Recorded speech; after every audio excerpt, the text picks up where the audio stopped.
Omulungi atulaba, omulungi atuwuliriza. Wasibye ota ssebo, wasibye ota nnyabo nate.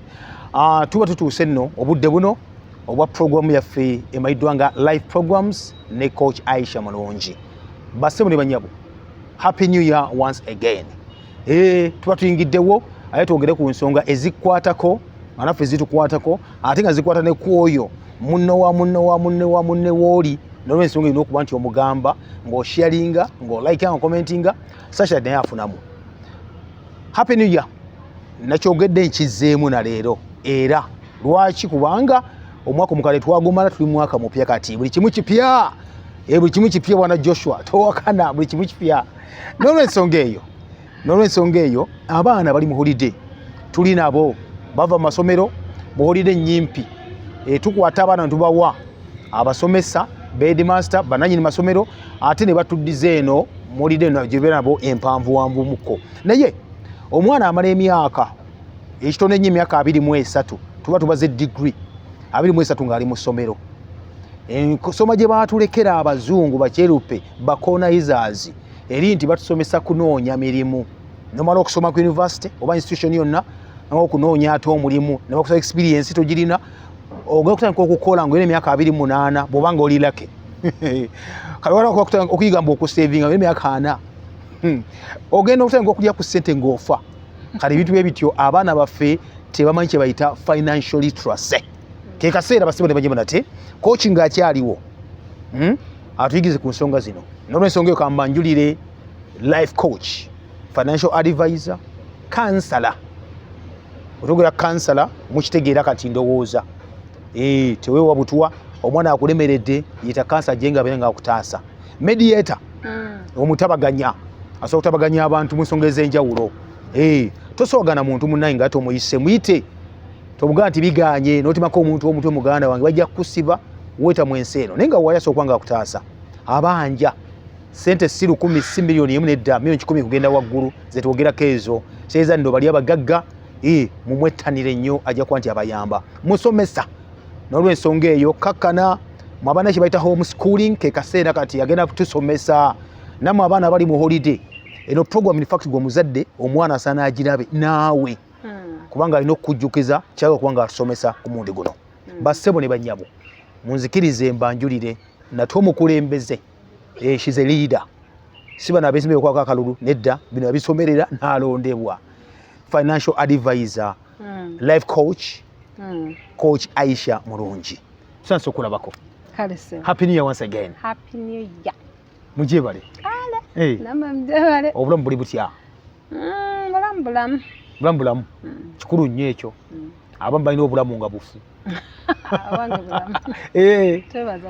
twebaza Katonda okay tulina ekizibu mu ggwanga lyattu lya Uganda kati tugende mu nsi za Africa esinga obungi kubanga abazungu bajja wano ne bayita ensoma yaabwe n'ensomesa yaabwe eri colonized nga batutraininga wano batuteekateeka tunoonye emirimu oba tukole emirimu egy'obuddu n'omala okusoma n'olanga okunoonya omulimu tuluse ku bintu by'ensimbi twabanga ebipya abantu beewuunya message tuze ba comments awo nga kiraga nti waliwo ekyamisinga awo missing link financial literacy mu baana omwana atandikira ku myaka emeka ekisookera ddala okuyigirizibwa ekikwata ku nsimbi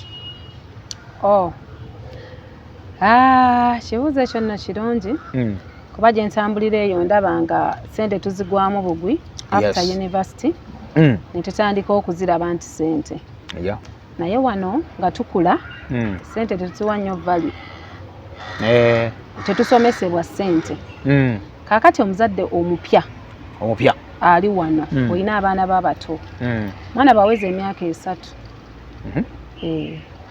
3 years ng'aba ayogera awo aba atandise okutegeera jjukira ne ku ssomero waagendera atandika okusharinga atandika okumanya atandika okumanya nti this is a friend abagenze mu baby class kati omwana oyo mu 3 years tandika omuintroducinga ku kintu kye tuyita sente otegeeza ki otandikewo financial literacy yo mu famire yo kubanga gwe ekikustrugglingsa kuba nti toyogera sente batandise bazikwekanga ewaka bakwekanga sente muziwanika waggulu gyatatuuka bw'ozirabako ojja zigulamu because you've not been trained how to live freely with money. So we need to train our children to live freely with money. There are people who don't live freely. N'abantu abakulu nga kakadde kamwocha. They were never trained to live freely and comfortable with money. Yeah. Agala azirwanyise azijjewo. Yes. That is why when we talk about these small monies, most of them come up and say, it's not possible. How can someone of this do this? Because they have not been trained to live along with small, simple money. Okay. So if we're talking about children, we need to start as early as 3 years to train them to be comfortable with money and teach them that not all money is to be spent. Sibuli sente ya kusaasanya. Yes. So, abaana baffe tubayigirize nti omuntu asobola beera ne ssente n'abeera okay. N'aba n'akakadde n'atanoonya bakukuba mpiza mutwalo. Bwekuba n'enkusasula. No, we should train children because even the Bible says train up a child in a way. Ekkuba eryo nga tajja ddiva mbu omutraininga mu kkubo lya ssente ne bw'alikula n'aba n'akawumbi ajja kuba comfortable. Katandika tutya? Tutandikira ku myaka 3 abaana ba introducing ku ssente. Tutya because woga tuintroduce ku ssente tutya? Basomese ssente kati ngenda kusomesa. Oddeyo naawe osomesa abaana ogateko obasomese. Okay. Obalage nti ssente is a means of life. Kintu kitubeezaawo si bulamu. Yes. Kiyambako, it is an enabler of life. Kiyambako obulamu okubeera nga obulivinga swiftly, softly and in an easy way. Nti ssente zino omuntu weekuumireko ssente okusinga z'ogaba. Somesa omwana nti ssente z'olina g'emaanyi g'olina. Yes. Ssente z'olina g'emaanyi g'olina. Z'olina mu nsawo yo z'otannafulumya g'emaanyi go. Money is power. Yes. The moment you give away your money, you're giving away power to another person. That is why omuntu akuwambako amaanyi go bw'ajja nabba ebintu byo aba akuggyeeko amaanyi go. So you should train them to keep their power with them always. How do you do that? Introduce saving boxes as early as 3 years. Yes. Teach them that each coin that she or he finds in the house goes to that saving box, not to the shop. Si kuduka gula sweetie, kuduka kunonya ka box, because the more you save, the more powerful you become. Teach them as little as that. Nti amaanyi go gali mu kyolina. Bw'oba olina ssente zo maanyi go buli lwozi waayo baweekendeeza ku maanyi. So to keep power is to keep their monies. Teach them the right ways. Ate nawe bakulabe ng'okikola. Lwakuba nti betusindika okusomesa nabo tukyatoba nabo. Bakyagaana nti bw'osuula olukumi omwaka oba n'emitwalo 36 mu 15. Ekyo bakyakiwakanya. And they don't know that the more they save is they are $1 richer than they were yesterday. If yesterday you had 20,000 and you saved 1,000 today, you're 1,000 richer from the 20,000 you had yesterday. So every buck, every penny, every shilling counts when you're saving. Kati abaana bwe babeera bayiga okutereka ssente bayina kuyigirako ggwe because monkey do. Before you introduce them to money, you should be disciplined as well. Teekamu mugambe teekamu nawe oteekamu. Yes. Ajja kugoberera wano bw'aba ayavula atambula ajja kulaba because they are ever with us. Balaba obeera mu wardrobe n'ayingirawo. Ye n'atuula n'ayingira ne wardrobe n'atuula alaba ekigenda maaso. So if they see that there is a box here that daddy, mommy puts money into every day, you're instilling a culture in them. You're teaching them that each money, and when they start 1 year, they start reasoning and working. Give them a coin. Tell them take it to your box, your bank. To that bank. Call it a bank. Name it. Have a safe box in your home where you keep safety for that home. Because in that box is where we buy this, is where we buy clothes, is where we buy this. Tell them the reasons as to why you're saving that money. And they should be a part of the savers in the house. Bw'anaatwalenga ekikumi ekyo oba ebibiri buli gy'anaalondanga ajja kudduka agiteekemu essanyu awulire ng'etonnyayo asanyuke alabe ng'ali mu amaanyi. So you're teaching them to personally get attached to that power, to that box in the corner. So abazadde abaana temubakweka ssente. Era bwaweza myaka 3 mugulire piggy bank oba kano ke babajja kana akatini akabox ako banka naye akateeke wasula ajja kuba akatunulako olaba twabayigiriza nti emmese zigaba essente nga bafudde amanyi that was a saving thing but because emmese olumala omuwana adduka enagenda kugulamu ekintu kwali ku savinga. Yes, that thing was to teach people nti osobola okutereka ssente bw'okola omulimu omulungi you're to be paid. Era it was encouraging them to remove teeth. Ngagamba message yako era ngaafiirawo tobulaba n'engereka kati zaakendeera. Olaba it was one way of appreciating this child. Nti akola obulungi asiimibwa oba erinnyo liruma erinnyo litawaanya tolya bulungi nga linneera ku makya. So bwe balijjamu olaba nga there is a winner and a payment along.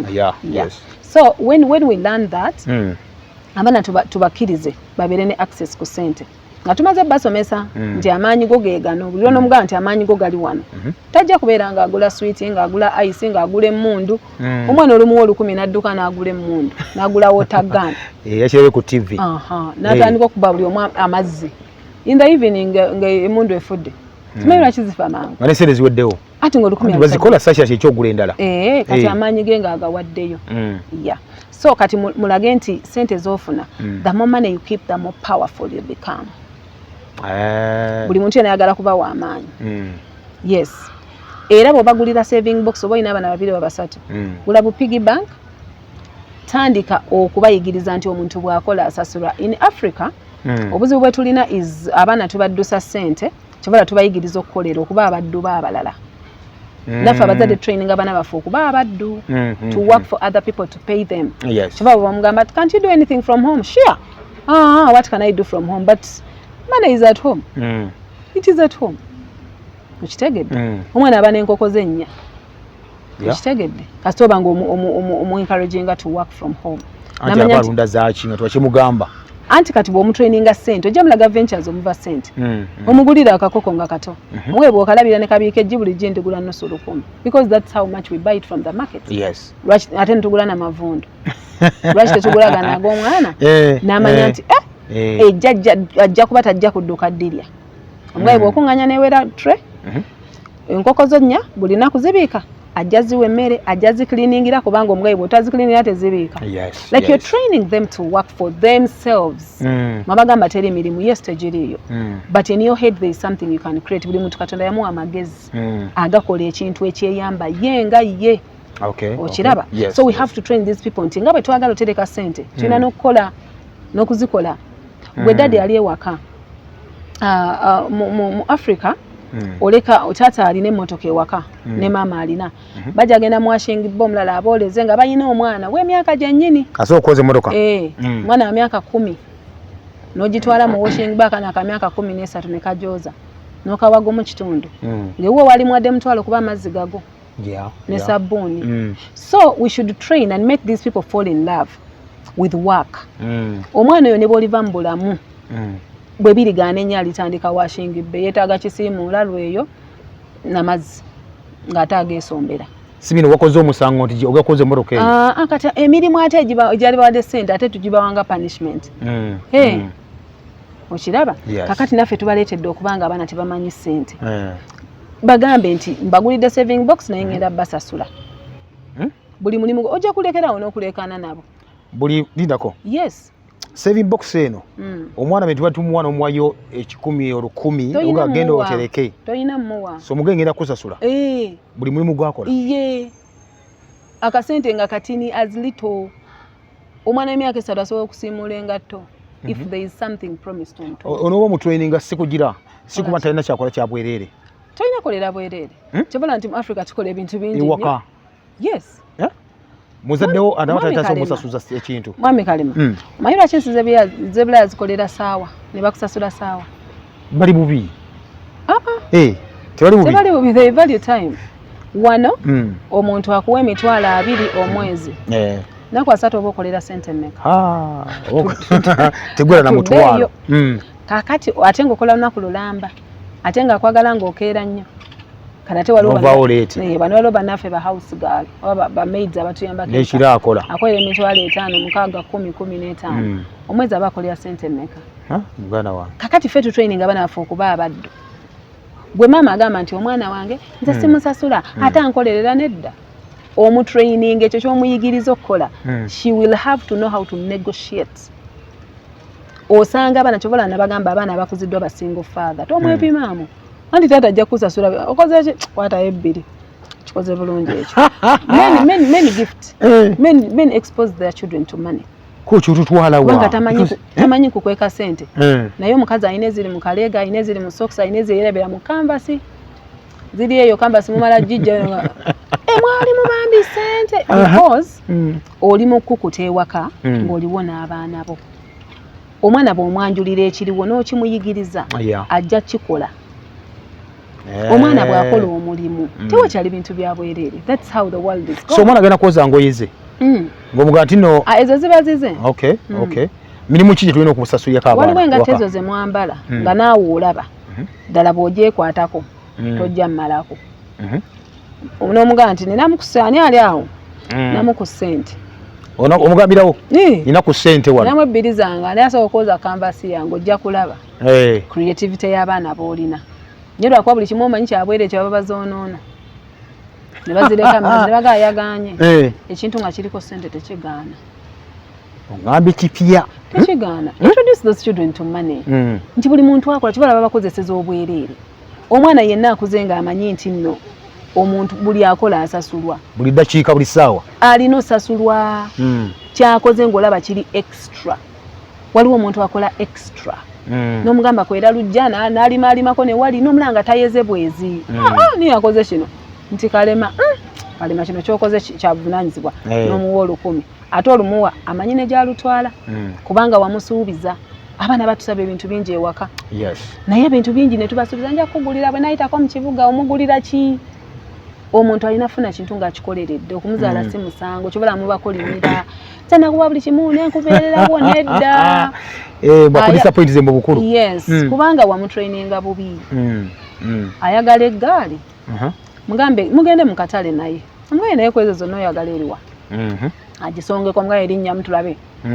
osobola givuga nti ye simbulamu okuva eno omwe kati eyo eggaali tugenda gisondera omwaka bakubulidde yameka emitwalo 35 ana okay kakati njagala ngwadde pocket money wa sente meka kuzoona okomyawo ng'ova ku ssomero kwe ngenda okwongereza tuvuge omwaka ojja mulaba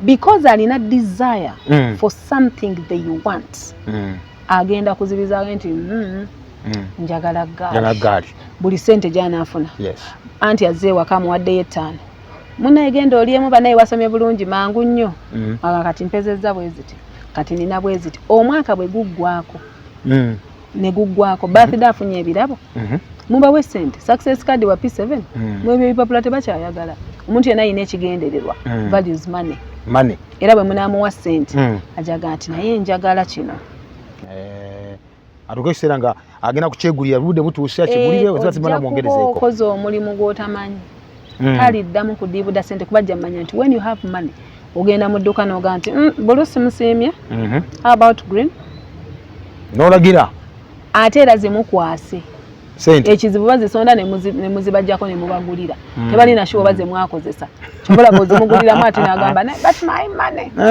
add my money mukwate muzibale sente muzitereeze azibale omugaye ziri mmeka nti dadi gira emitwalo 3 n'omugaye akagaali kammeka nti k5 n'omugaye nti kati 5 njikuwadde being a good boy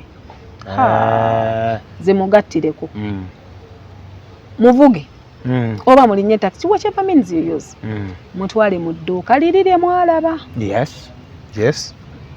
neyamusuubiza ojjumuguza ajja kubaawo ng'akyamujjukira kuba nawe totebeerabira amugambe yasatu musaba amugambe nedda wangamba 35 era zizino n'etaano dadi yazimpadde ng'alaba aweddeko bakwate eggaali mugiteeke mu mmotoka oba mu takisi muddeeka ojja kulaba amaanyi g'ekintu kyo. Aguze kike? Eyo eggaali ejja kuba tesula bweru, ejja kwozebwanga buli ddakiika eyitawo, ejja kuba tegabibwa, kuba amaanyi g'ataddemu mu gisonda. That's the power that he has over that bicycle. Era yimira naga nti ennyumba ne bwejja eggaali yange nga teyidde. Because that is what is his. You're introducing them to what is theirs. Nga waliwo nnyo ebintu bino byogera kubanga obiyenda banga twabisubwa dda katifi abamu. Omwana omuwala omugulidde ekiteeteeyi n'omugulira nga si kyayagala. Mwana wa myaka 8, 9, 10. Those ones have a choice. Yes. So asevinge. Yes. Gena naye. Mugambe oyagala ki? That dress mom is very nice. Oh, okay. Chammeka. I don't know. Mukwata omutwale gye batunda engoye ezo kuba gwe muzadde oba omanyi. Agende mu dduuka bamugambe nti kya ssente bwe ziti. Akubuuze neetaaga bbanga ky'okufuna ssente ezo. Ko gwe kisinzira emirimu gy'okola. Onoolaba oba onoomuzuukusa. Because they have a demand. They have what they need. So they work for it. Ajja kugamba kati mami ziri ssente z'obadde ongambye okumpa enviiri tujja tuzireka. The dress. Okiraba? Yes. Ogenda somesa omwana ssente ng'ali comfortable about deciding what to buy. Naye ayagala ekiteeteeyi ate ayagala ez'enviiri ate ayagala engatta empya kwegamba nabanga mpa. We are introducing these children to beggarship.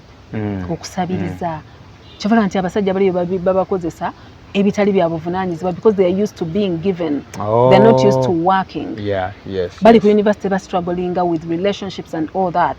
They are not entering relationships out of love or anything. It is a business.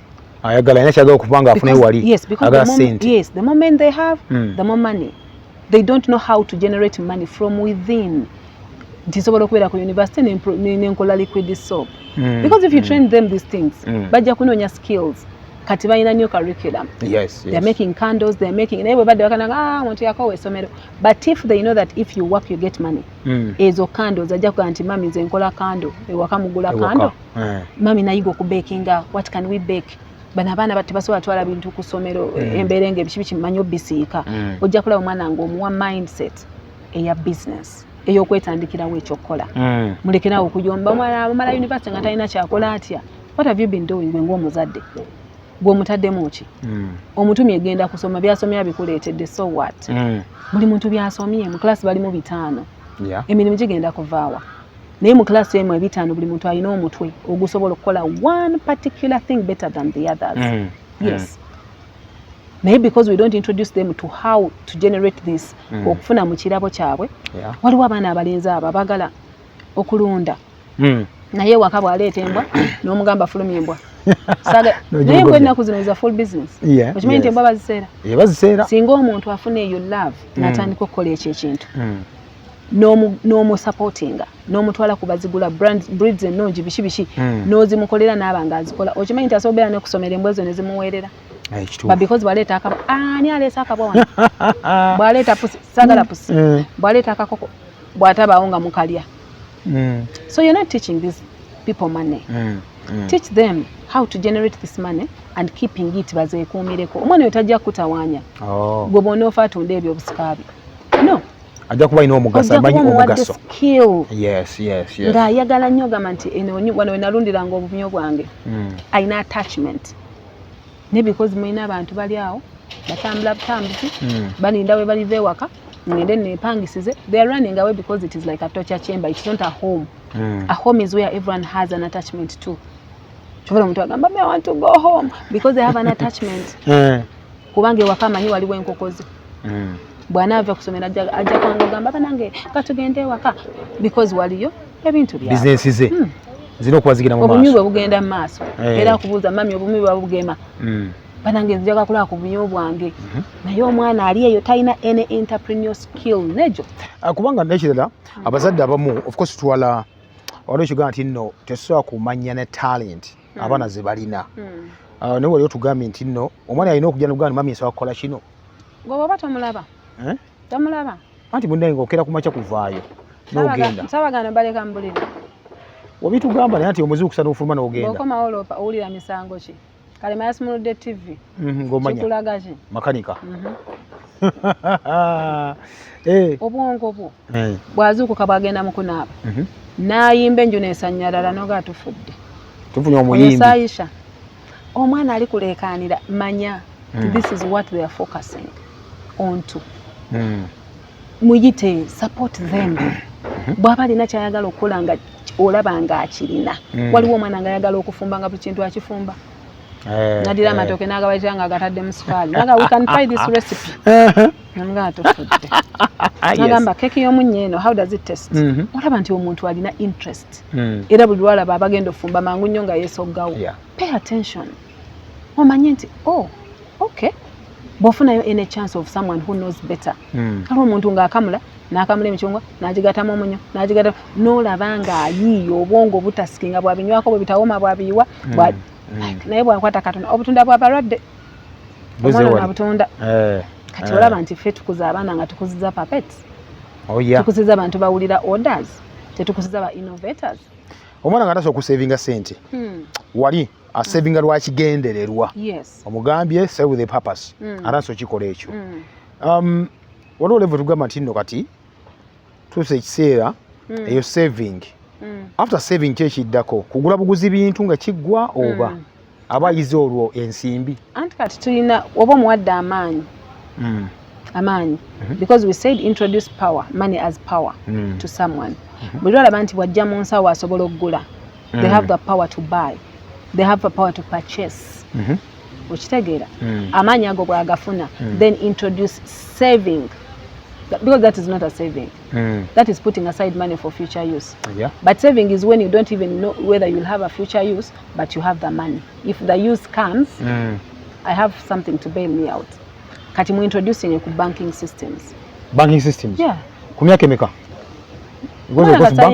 banka zitugamba nti nno tebakukkiriza tanweza myaka kuba kugula account tulina total accounts maybe children's accounts no emyezi mwenda abana omuguya goji controlling under you yes naye n'omugamba nti kati wetuzisumulula bwe tumala okugulako ebyetaago we bank esigadde otuzitwale mu bank okay ojja kumulaba nga banki ye ekula account ye mulage be free with them naye lwakuba mubagulira wate ne muzicontrollinga bwe bagenda kusobola ne muzibba babuuza naye mami ezaali mu banka engatto ze nagulira tewaziraba we didn't talk about this that is my money ojja kundaba mukama onaaba otya tumere ku bazadde abasereza abaana kikyamu ziba mpisa mbi you're teaching them how to hide things from you omwana bwe bakuwola sente gwe maama naddala bamaama bataata tebabba sente z'abaana taata abeera honorable tasobola nakwewola naku baana bamaama bebabba bamaama bwe balina oluzezeze olwo ana ayinamu ebbiri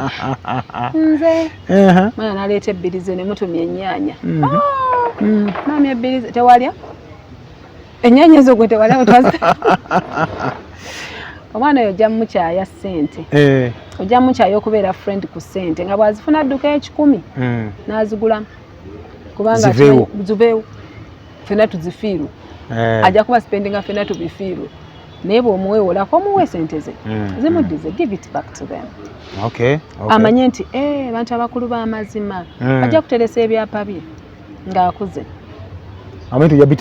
naye kati biri mu banka biri eyo maama alaba ku kyapa maama tomunyongera zamange ne sente tebaawukana olaba yabbanga mutwalo 3,000 nga maama takuwa emukola si bituufu you're training children to get ebyobugaga byabwe beeyongereyo nabyo that's what you're training them but if someone is free with you sente nga sobola nokugamba mami ninayo n'obukadde bwange 6 nga tagenda kutya naye ali eyo alina sente bwajjanga ajjamu esaati ey'ebbeeyi mama wange tali money friendly buli lwawulira ninawo obukadde 10 mwana wange sooka obumpa omanyi nina emitawaana bammanje eno mu kibiina those are things you're telling them because you didn't train them to be free with money naawe naye bw'alaba nti mami nebya sente asobola owulira nti olina obukadde 2 n'atafa so wano nga tumaze okutegeera sente tuzirina mu bugondi yaffe pig bank zaffe ewaka tuggyeko egenda okuba ntugula for example tubaze nti mwaka guweddeko tuggyemu sente zaffe balance olunte mu banka tuguddeyo akawunti tutaddeyo aba alina kuddamu kuteekayo ddi Piggy bank yesigalangawo kubanga gye tukuŋŋaanyizaamu ate okuyiwawo eri ewanene tujja twala 10 mu banka their transport costs. Kati eno piggy bank ye banka yaffe ey'omu nnyumba ti ow'ekikumi mugenya zaakuwaddeyo 10,000 kino maama omusanyusizaawo yeza olujja n'akuwaayo 10,000 like those women is kino ba training okubeera nga akasente ako bakaputinga side asobole okuba nga alyako katini amanye nti bwenva ku dduuka nguzeeyo kagoliro ka 5 mbadde n'10,000 5 kamiteeke mu piggy bank sigamba nti bampe ne kiki bampe ekyo kiki bakiyita batya kimpe ekigezeeko. Yes, yanina okubuuza nti ali aliko ddi ku zize zeyakoledde ezo? Alina okulyako kubanga omugagga yenna alina okulyako. Omwa percentage lyakoze oteekako zino? Omwana omutraininga ssente ye mwennyini yamanya nti ampeemu muwogo tapati erabika ekuzeemu because alina ekigendererwa of what they want. Ajja kutandika okulya ekisembayo si ekisinga. Waliwo n'agenda mu restaurant nakkubira mami munaye pizza nsanze bagyongeza ate nga ninamu 3 kati bagambye 3 kasanvu ate akasanvu akakosooka okampe asubira mu ggwe. You're not training them. Omuntu yenna alina okubeera ne ssente ezimumala mu kifo waali at any time. Never mugenda out. Stop paying for them. Otegeeza ki? Don't pay for them. Anti ogenda kugula banka ye. Anti ogenda batwala. Ogenda batwala. Yes. Tugenda ne tumanya temugenda nga bifo nga temumanyi ssente ziriibwayo. Make a survey. Go and shop. Genda olabe no balya Serena balirayo ssente meka. Make a market survey and know. Obagaye nti sewani ya Serena no buli emu yazino. Tuula gwe ddadi omugaye nti ekkomero liryo naawe tuli 5 y'emitwalo ameka? 5. Kati buli omu abe neezize mu nsawo. Don't pay for them. Teach them how to relate. Kyebala abavuma baba waiters kubanga obayigiriza okumanyira bawaana abagagga nti izo omulimu ekuwaana mugagga gwe si mulimu. You can be the mugagga yourself. Kuwaana bagagga. You can be the mugagga yourself. Kati omanyi bwazimba ku myaka 11 ng'alinamu 10 ng'agenda ddirya. When they go ajja kulamuza agambe nti atalidde lanchi alyaki wano.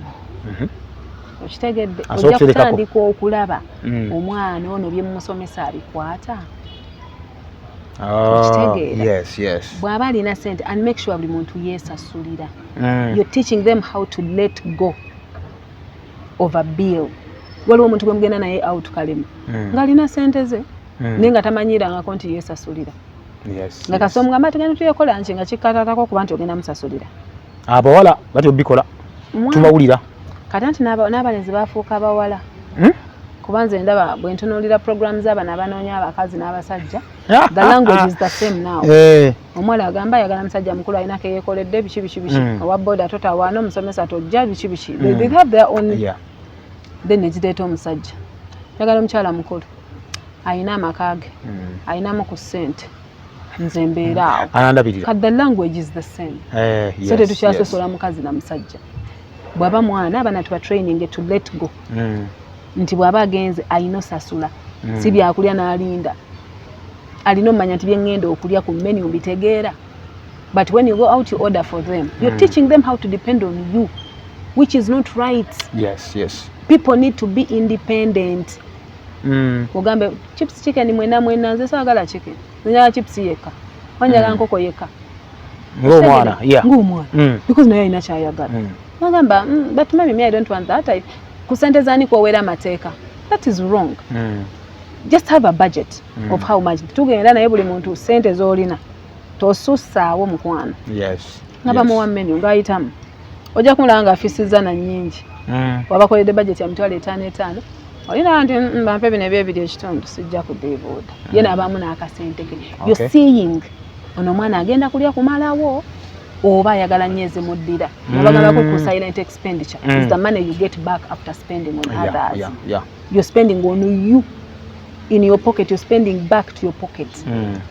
So ozizzaamu era? Yes. So mugamba nti no sente ezo ate bwe mutuuka ku petrol station toga nti nakulabya ofisi zaamu ebiri. No. Parents do that. Abazadde babikola ebyo ebintu. They are not financially literate nabo. Ali omenyega okwewola omwana oba naye tolina buvunaanyizibwa. Kiringa bosi eyewola ku mukozi tolina buvunaanyizibwa. the moment you have the power to be a boss, oba otusinga okutegeera, oba otusinga entrepreneurial skills, oba otusinga emyaka ne bwoba muto obeera mukama wange. Kati bw'ojja nonga nkuboleyo, there's a way I start looking at you as a toli serious. Really? So namwe abazadde abeewola ku baana abato. Kintu ekyo si kituufu. Mukikola nga temumanyi maybe, naye bana batandikirawo banyooma. Kyobola bw'omuyita n'asirika. Olina mwezi ze. Muzizo omulimu ezize. And you haven't paid.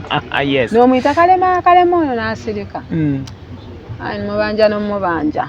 Ayinza obutakwatulira, but deep inside them they are speaking little words. Mwewale nnyo okwewola ku baana. Bw'oba omwewazeeko beera honorable, just nti asobola okuwa ssente. Omugambe ssente zange ziweddewo, beera ne mobile money. Towulaga nga baana nti oli munafu. Do not. Because you're their boss. Tutuse ku level wogambye nti noka tugeze mu bank taddeyo ssente tugude account taddeyo ssente zaffe tutandise okusavinganga. Ate yateekayo ekyo making sure nti amanya how to deal with the tellers.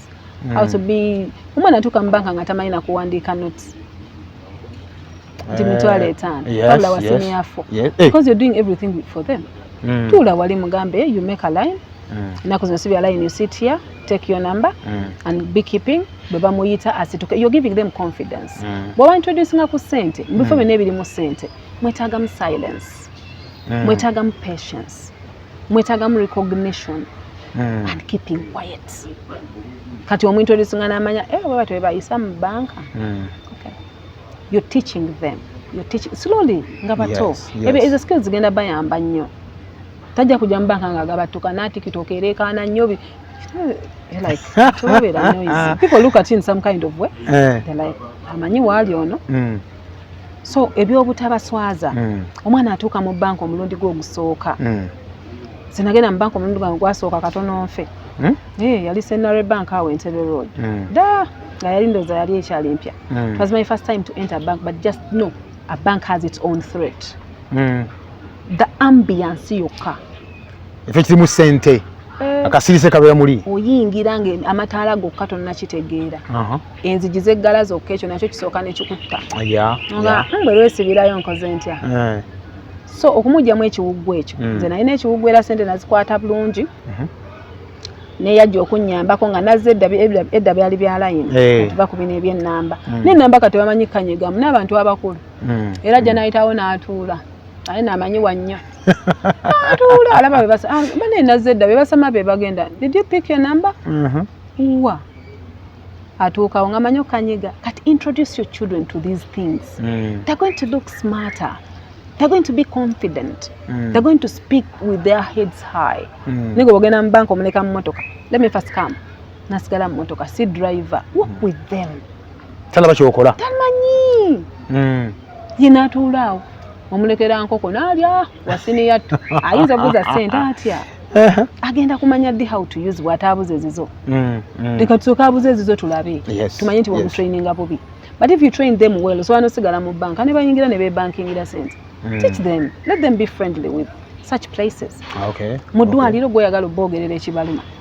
Ono mwana wa myaka 16. Can they speak? You're not training them well. Tobayigiriza to own their lives. Ojja kufa balikawo bagaye nti yino kalima abaana ne bakuza atya. Mwana myaka 19 tasobola wadde okwogera n'omusawo. Because they never knew how. Kati muleke. Omugambe this is how we do. Tambula naye omugaye kati ku myaka bwe gityo supposed to say. Kuba lwe birwadde ebibaluma nga atya n'obigamba doctor nga wooli. Kati namaliza nga abagambye ebirala ne bamwandikira akadoozi kalala mulala mwana tawona. Ukitegeera. Muleke n'omusawo. Let them learn how to express. Olwo naawe otuukayo n'ogamba musawo oba kyekinnuma naawe ng'oli muntu mukulu. Ng'omusawo has to give you all the time. Kati ojja muga kati omanyi kikuluma gw'omuntu omukulu naye naawe ogendayo nga you feel some kind of way. Mpulira ebinnuma musawo sibitegeera. Bitegeera ndi awo nga naye tomanyi kikuluma kituufu. So muwe that ground eyo abenga ayitisa afunamu a bit of independence. And be patient with her or him. Amanye ekimuluma. Amanye how to talk to doctors. Ukitegeera. Bajaga nti neyo simpa bya tuli mu kwabya baana. Bawa badda. Ani yakuwabya? Ani tulabanga eyawaba. Ani yakuwabya? Oda empowerment yo abaana y'amaanyi nnyo. Kyekyo kye twagala. Kye kituufu. tubaleze nnyo mu bikondolo naye tetufunyeemu kyobola kati bazinira ku TikTok tebayonooneke anti ayonooneka lumu n'ogwa ku peegi ye n'oga atufudde ono ye Kalema jo manyi tavaamu kigambo ng'omwana afuumuula amazina because you didn't pay attention to them if you empower them amanya what to speak how to speak because omutute mu bifo bye bataasamiramu bifo bye batamala gasaatuuka ajja kubeera composed omutunze eri ensi bwaba nina kyakola mmwe abagagga abaana bammwe mubanjula eri bakwano bammwe let them know mumala kufa ne bagamba kati ate munnaye tugenda wa anko gundi ate no temulabangako babajje waka let them know how a rich man thinks kubanga abagagga balowooza bulala omala kuba mugagga n'omanya endowooza yaabwe basirika they don't talk much bagamba ne anko gundi musimu sirise ate okweyama byatajja kusobola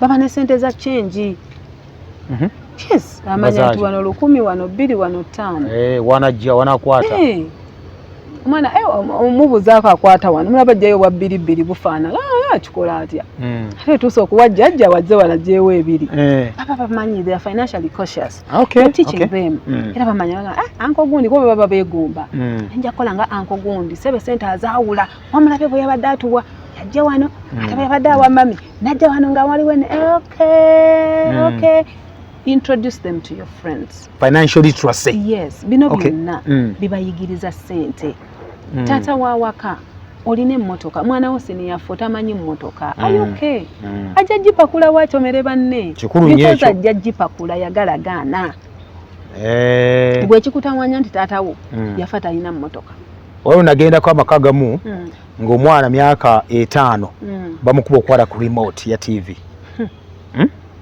okay ng'omukuba tola kuponya TV jaga kuta TV ya fibiki kwata kuki ayina kwata kuki ode kimuruka kinezjukira ekizibu mwegulira ebintu nga byammwe agamaka mwami Kalema amakago sigago awo siwo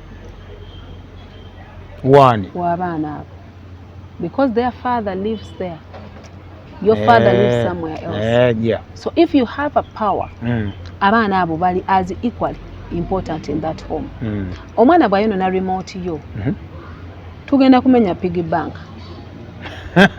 ira tusonda ggaali gamba yo remote esooka egulwe wa myaka emeka gyononye nti 8 nti obadde okimanyi nti amapesa tebagalya naye wagalidde nga tomukonyeeko kuba jjukira amaanyi ge wamugamba ssente zo ye power yo obeera omurendarenze powerless nga talimu wadde amaanyi naye gwojja musakata emiggo ejo emiggo tegigula remote teach children money that if you do something omwana bajja musiba yejjeyo naye bano babakubira maama amanyi bankuttemu awo ayagala otunde ku kibanja you didn't teach them that omuntu yejja mu buvuzibu bw'ayasa remote recklessly waliwo okubanga bambi emuguddeko naye waliwo okutuuka waka ne bagamba Kalema myaka 12 amapesa yagalumye. That's not an accident. That's deliberate. Yakikoza kimanyi ng'ategeera. Provocatively. Sasula. Mutulete piggy bank. Yebalireko remote ya mmeka. Kubira wa remote. Mubeera n'abo ababaterayo TV installations and all that. Hello, Muzaffar. Remote ya DSTV ya mmeka. Madam ntwale 3 kitundu jindeetere. Omugaga mwe Muzaffar watuuka wanakwasa remote omuwe ssente. You're in charge of that remote. Teriddamu kubaako. Ejja kuterekwa bunnambiro. Ng'ajja okuba ne komanda wa police. Anabikwata kajja gamba nti munoonya okunguza remote wano. Bajja gamba era nze. Olaba security w'ogirese waka. Ng'ate tolwanyi. Okay. Kati bwe tuyigiriza abaana okusasula okweterekera ssente. Tugenda na bayigiriza empisa. Financial literacy ekomawa ku baana. Abato. Abato ku myaka emeka. Era komawa. Twatandise na myaka esatu. Because twogera ku baana kati. Paka myaka 12 awo piggy bank ebe ekyakola. 12. Bwe tuyingira senior. Banking system ebe etandise okukola. Okay. So awo omwana ng'omuintroducinga mu kibayita kyekivako after saving 12. Omuintroducinga ku ki? Business. Twatandise dde enkoko ze wamugulira zibiika. Kati bweweza amusalira nga nti enkoko nabazigula wali. Zino nazikuwa just kulaba nga ndaba ozaagala. Where's the stock yo? Naye kati engeri gye nkugulako amagi. Mukama wange. Nakuwa n'ekifo w'okolera. enkoko kati business njikuteeredde emmere omanyi gye bagigula omwana eyava ku nkoko nnya bw'aba ayina omukwano gwazo ng'azaagadde n'amagi mugagula temumubba ewaka kati yabeekwata waliwo ne anti omanyi waliwo ba anti abatusudiya abagamba akola ki yalima nakati oyo nakati wa Aisha banange nze buli wiki ampengayo nakati wa 15 ne baba muwadde obuti buna just bamanyi they are pushing omwana ajja kwongerako ebikutiya ayongeremu ensigo za nakati because ayina push factor waliwo amupushinga waliwo anti oyo ajja kujja newanga nkolere gardens olaba bwatandika okunoonya skills olaba bwagenda okunoonya by'obulimi mubajjako amasimu but because they lack what to do ne bwamanya nti nina akasente ate bakajja wana ajja kutandika kati nakati bamukola batya research yeko ekyo kutandika abeere interested kuba alabye wava sente omwana yajja tandika okweyongereramu enkoko ajja tandika okugamba daddy ngenda mu dog festival njiwulira nengere ku mbwa kye zikola anti bw'aba alunda embwa njagala kulaba breed eno ajja kubulira nti kati nedda daddy got ffe nze manyi German shepherd naye ne bw'ogingamba mbu mpozi mwezo zonna yeriwa nze butagimanya nnyo naye bw'aba alina interest mu mbwa ng'olaba alina azukuka n'ekiro ng'embwa ze teziridde n'abagamba nze kyokka embwa zange nze bwenva wano nona ne zikoggala beeno wamajjaaka ng'oli bulala noga nti mutole mu dog festival jawulanga language janyomya ndala you're introducing them to business ate mbwa muzimu guleeko abo ba anka abajja baga ina na kalema ina saba breed ze asunda bwati akalema mpembwa akwate ku sente y'embwa nga akabwa akatoka mitwala 4 awojja kuba omutadde ajja kunoonya research ajja kujjanjaba embwa ajja kuzirabirira ajja kuba alabye nga mulimu siza kuzanya kati wano mbuta atandika azanya naye bw'atandika okukwata ku ssente olwakuba nti ate mubasuubizo zibagulako empanga ye mwagirya temugisasudde nga taliiwo n'akomawo amaanyi ne gamuggwamu naye ne mutamuwa ssente era ne mugibika nga mulimba naye enkoko yo yafa kumbe mwagisalira jjajja bwe yajja mu kyalo waliwo bajja mugamba kuba waliwo omukozi awagamba wa looza nno twagirya jjajja bwe yajja yali etubojja naye bw'omugamba n'enkoko yakola bweti ne bweti naye mukaaga go guugono si ya mukaaga anti avaawo abagambe yenna akwata ku nkoko yange empanga za mukaaga enseera zeena sisalako sikola ntya muzirekeewo batazaagala nagenda ku ssomero kati bwadda bwe muba mwali enkoko yooli sente azisangewo bwebwe obwesigwa bwajja okumanya nti ewaffe we are in this together omuzadde alina budde ki bayinza okukoleramu bino byonna naddala kati tugamba nti bana bakola working class abali bize nnyo abeefula bize nnyo abazadde twayogerako kukuza abaana program yaffe ya parenting twajogerako nti teri muzadde ali bize balimba they're just running away from responsibility kati batandise dde ogamba abaana baddayo ddi bannanga omuntu ng'afudde they're running away batwala eri gye bana balabirira teri muntu ali bize mwami kalema for something they want genda mumaloji olabe kuva kumakya saawa 3 ziri open paka saawa 11 active bwe gendayo okwata ekitabo ne bawandiika olaba babeera bize genda ku mabiichi olabe you are busy with what interests them. So abaana bo children are your priority. Trust me ojagamba nti guno omwaka ewaka ngenda bba wange abaana bano 2 solid hours to see mbayambye ntya ojja kikola naye ne year's resolution mukola za sente njagala kwongerako business nedda resolve nti njagala kubeera waka. I want to help my children grow financially. I want to teach them how to do this. Njagala abaana bange bonna bayige emmotoka buli atudde senior 4 because emmotoka bwe zibaawo tolina kyakukola beebazooza bajja gipakula atomere enju eyiike atomere ne banne kuba tubayigiriza badduka bapapa they are rushing and they are crashing. Okay, so give them time nti ani driving school kamuweyo weeks ezo abo bato bakwata they are energetic, they are very wise, they are brilliant, then let me perfect with them. Ogenda mukatale abaana balenzi oleka baaki ani ali bayigiriza okugula ebintu byawaka kyovola babukumbi ogenda kufumba maama akamba ogenda kulumbe ku what. How will these people know that we are we deal under the Ubuntu theories. Nti tuli wamu. Bwe bafiirwa tugenda ne tukola ku mirimu. Naye abaana obalese byana byange bya senior sekulowooza abo bamanya abantu bali bamanya ddi. Take them empisa embi zijja kugenda zikendeera naye empisa embi weziri because you lock them up. Okay. Obagalidde mu kikomera nti you want them to be greeting everyone. Where are they going to meet everyone? Okay. Nga tumeze program olunaku lwa leero. Kagambo ki ke tulaba entanda eri kati abaana. Yeah, tube tuga ku bazadde bali ku baana. Yeah. Abana, when you get a chance to watch this program, just know that you need to know money before you start working for it. You need to have a brain, you have to have a sense of finance before you actually go into the working world. Because it is very important for you to know what you're looking for. The moment you know money, you know how to look for it better and appropriately. Okay. Omulungi atulaba buli kwa tukomaawo. Ebiriwo mubitegedde financial literacy yes mu baana. Omuzadde oba tolina budde obadde okyekwata bwoti ke kaseera muganda wange toganno tebakugamba guno omwaka gwa kukola gwa gaggawala eriffa abakulu saako n'abato. Mbe bulungi tiwerabire ku subscribinga yes Aisha Mulungi ne Our Story UG era sharinga commentinga mweraba.